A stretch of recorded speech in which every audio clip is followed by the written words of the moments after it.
Shalom Bapak Ibu Saudara, apa kabarnya? Senang sekali bisa menyapa Bapak Ibu Saudara melalui program Sapaan Gembala. Nah, pada hari ini kita akan bersama merenungkan satu pembacaan leksionari dari Matius pasal 20 ayat 29 sampai 34. Matius pasal 20 ayat 29 sampai 34. Saya akan membacakannya untuk kita semua. Dan ketika Yesus dan murid-muridnya keluar dari Yeriko, orang banyak berbondong-bondong mengikuti dia. Ada dua orang buta yang duduk di pinggir jalan mendengar bahwa Yesus lewat, lalu mereka berseru, "Tuhan, Anak Daud, kasihanilah kami." Tetapi orang banyak itu menegur mereka supaya mereka diam. Namun mereka makin keras berseru katanya, "Tuhan, Anak Daud, kasihanilah kami." Lalu Yesus berhenti dan memanggil mereka. Ia berkata, "Apa yang kamu kehendaki supaya aku perbuat bagimu?" Jawab mereka, "Tuhan, supaya mata kami dapat melihat." Maka tergeraklah hati Yesus oleh belas kasihan. Lalu ia menjamah mata mereka dan seketika itu juga mereka melihat lalu mengikuti dia. Nah Bapak Ibu Saudara, kalau kita melihat perikop ini, barangkali kita akan lebih berfokus untuk melihat pada karya mujizat yang dilakukan Yesus kepada dua orang buta. Nah, hal ini tentu tidak salah, tetapi ketika saya membaca bagian ini, sebetulnya ada juga isu lain yang sedang diangkat Yesus, yang bisa menjadi refleksi buat kita semua. Apa itu? Isu diskriminasi. Saudara, apa sih diskriminasi itu? Diskriminasi adalah pembedaan perlakuan terhadap seseorang. Dan inilah yang diterima oleh kedua orang buta itu, bukan? Coba kita perhatikan kembali ayat 30 dan 31. Di situ kita bisa melihat bahwa ketika dua orang buta ini berseru kepada Yesus, orang-orang di sekeliling mereka malah justru menyuruh mereka untuk diam. Saudara, apakah mereka tidak tahu bahwa kedua orang ini buta? Ya, tentu saja tahu. Tetapi kala itu, orang-orang buta memang mendapatkan perlakuan yang diskriminatif. Mereka dipandang sebagai orang-orang berdosa dan najis, sehingga mereka tidak diperkenankan untuk beribadah di bait Allah. Bahkan tidak sedikit di antara mereka yang dibuang oleh anggota keluarga mereka.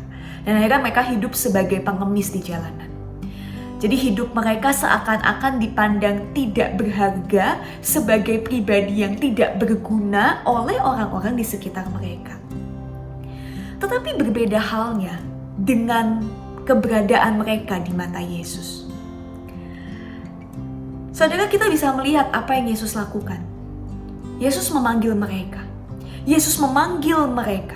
Yesus berbicara dengan mereka dan bertanya, "Apa yang kamu kehendaki supaya aku perbuat bagimu?"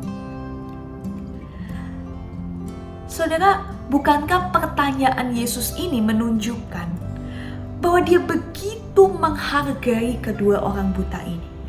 Yesus mau mendengar kerinduan mereka. Yesus berbicara dengan penuh hormat kepada mereka. Dan bahkan Yesus menyembuhkan mereka. Yesus menyentuh mereka oleh karena belas kasih-Nya yang begitu besar. Sesuatu hal yang barangkali tidak pernah didapatkan oleh kedua orang buta ini dari orang-orang lain.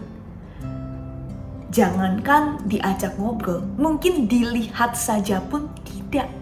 Apalagi disentuh, tetapi Yesus melakukan itu. Nah Bapak Ibu Saudara, kalau kita berbicara soal diskriminasi gitu ya, diskriminasi ini kan adalah salah satu isu yang masih marak terjadi di Indonesia. Kita mengenal, kita melihat berbagai macam bentuk diskriminasi. Entah itu diskriminasi etnis, agama, gender, kondisi fisik, dan lain sebagainya. Dan sangat mungkin diskriminasi itu juga bisa terjadi di dalam keluarga, di dalam lingkungan pelayanan, di tempat pekerjaan, di tempat studi kita, ketika kita memandang rendah dan memperlakukan seseorang secara berbeda dibandingkan dengan orang lain. Tetapi hari ini kita mau belajar. Kita mau belajar untuk tidak menjadi pribadi yang diskriminatif. Kita mau belajar untuk memandang setiap orang sebagai pribadi yang berharga di mata Allah. Nah, karena itu saudara, biarlah kita memiliki hati Kristus yang selalu berbelas kasih. Dan biarlah kita juga memiliki mata Kristus yang selalu memandang setiap pribadi sebagai seseorang yang berharga. Kiranya Tuhan memberkati kita. Mari kita berdoa.